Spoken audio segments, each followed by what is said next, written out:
পাচারকারীদের সহযোগী নয়। বাংলার জমিনকে চাঁদা মুক্ত দেশ ঘোষণা করতে হবে, বাস্তবায়ন করতে হবে।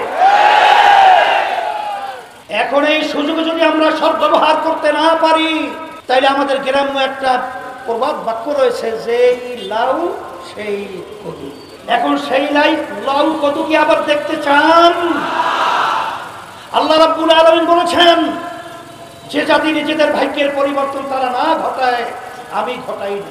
আমরা যেন আর কেউ চাঁদাবাজদের সহযোগী না হই, খুনিদের সহযোগী না হই, আয়নাগরদের সহযোগী না হই, টাকা পাচারকারীদের সহযোগী না হই। বাংলার জমিনকে চাঁদা মুক্ত দেশ ঘোষণা করতে হবে, বাস্তবায়ন করতে হবে।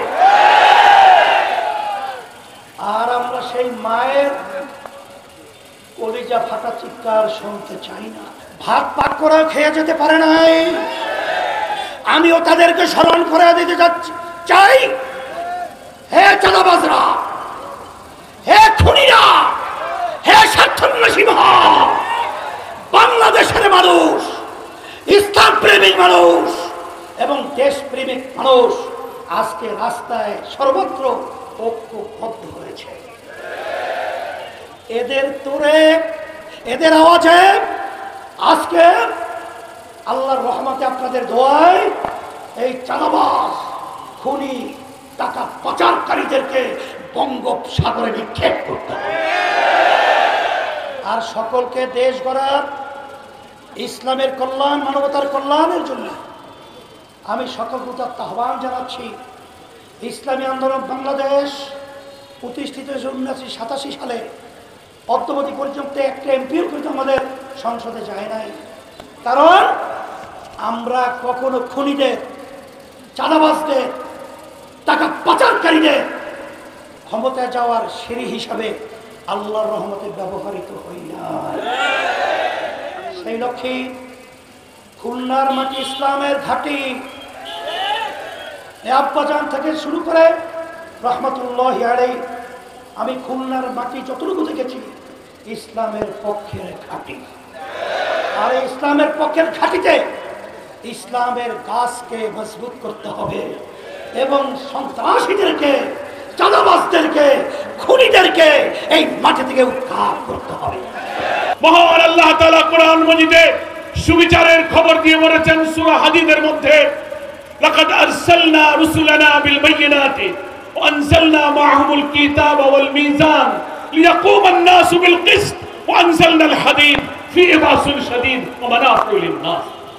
মহান আল্লাহ তাআলা বলছেন, আমি রাসূলগণকে পাঠিয়েছি, কিতাব পাঠিয়েছি, মিজান দিয়েছি, বাইয়িনা দিয়েছি।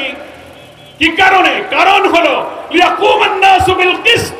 নাস শব্দের অর্থ হচ্ছে মানুষ। আমরা সবাই জানি, হিন্দু, মুসলিম, বৌদ্ধ, খ্রিস্টান, জাতি, ধর্ম, বর্ণ নির্বিশেষে সমস্ত মানুষকে উল্লেখ করে আল্লাহ এখানে বলেছেন লিয়াকুমান নাসু বিল কিসত।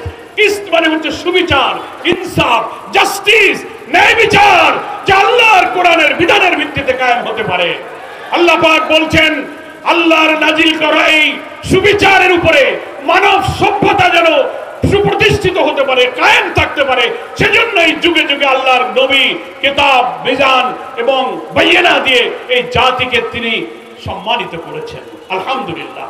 ফলে আমরা বিশ্বাস করি মানুষের কাছে সুবিচার নেই, সুবিচারের বিধান হচ্ছে একমাত্র আল্লাহ তাআলার কাছে। ইসলামী আন্দোলন বাংলাদেশ, জামাত ইসলামী, সকল ইসলামী শক্তি বিশ্বাস করে আর মানবতন্ত্র রচিত বিধিবিধান এদেশে সব পরীক্ষা হয়ে গেছে।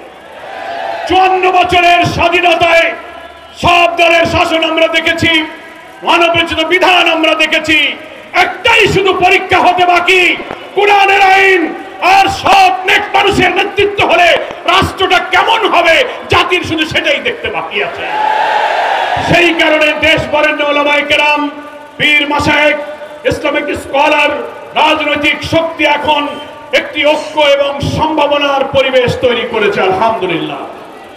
সেই পথে আমরা দেখতে পাচ্ছি যখনই ইসলামী দল, ঐক্যবদ্ধ দেশপ্রেমিক রাজনৈতিক শক্তি ঐক্যের একটি পরিবেশ এবং সম্ভাবনা তৈরি করেছেন, সাথে সাথে একটি অপশক্তিও এই শক্তি যেন আগাতে না পারে তার জন্য কিন্তু দেশি বিদেশি ষড়যন্ত্র কিন্তু শুরু হয়েছে।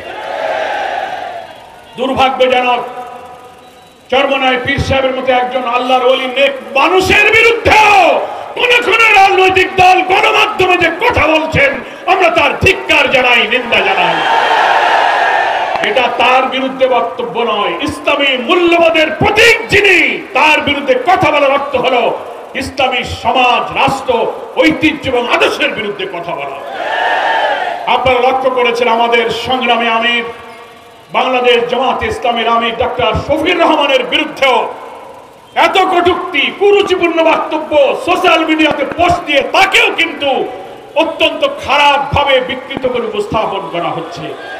বাংলাদেশের ইসলামী আন্দোলনের পক্ষে যারা থাকেন, ইসলামী সমাজ এবং রাষ্ট্রের কথা যারা বলেন, চাঁদাবাজি, মস্তানি, খুন, ধর্ষণ, নারী নির্যাতন, ঘুষ এবং মানব রচিত তন্ত্রমন্ত্রের বিরুদ্ধে যারা একটি নতুন সমাজ গড়ার স্বপ্ন দেখছেন, সেই নেতৃবৃন্দের বিরুদ্ধে এই অপপ্রচার হচ্ছে একটি ষড়যন্ত্রের অংশ।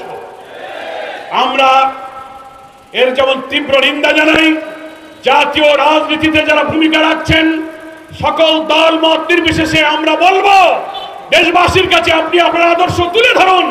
আপনার চরিত্র আদর্শ যদি জনগণ পছন্দ করে লোকেরা আপনাকে ভোট দেবে, কিন্তু আপনি ব্যক্তির বিরুদ্ধে মিথ্যা প্রচার করেন কেন, অসত্য তথ্য দেন কেন?